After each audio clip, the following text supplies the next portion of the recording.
Hello guys, and welcome to another quick tutorial from Vintage Radar. Today I'm going to show you how to adjust the slide clasp, so the bracelet on your Casio watch, using various household items that you can find, or even a professional watchmaker's tool.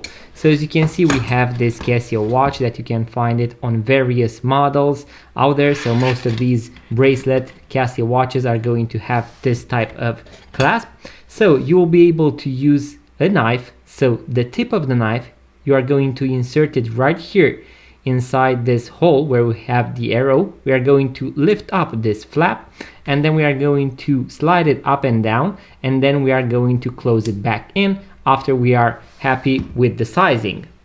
We can also use the spring bar removal tool. This is going to be found in the basic watchmaker toolkit in case you want to replace batteries, adjust bracelets, and so on. I would definitely recommend to go and grab one of these. So you can also insert this tool and lift it up.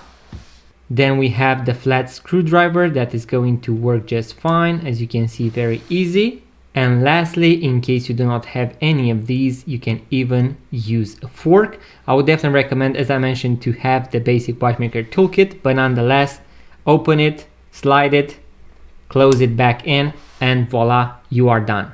So guys, that was the quick tutorial that I had for you today. In case you enjoyed, make sure to give it a thumbs up, subscribe to this YouTube channel. You can also check out the basic watchmaker toolkit, and also leave a comment. Let me know if you found this video useful, if it was helpful, what you would like to see next on the YouTube channel. And in case you want to purchase your first vintage watch, make sure to check out our website, vintageradar.com, because we have thousands of vintage watches for sale. Link in the description box below. Thank you guys for watching. I'm going to see you on the next one.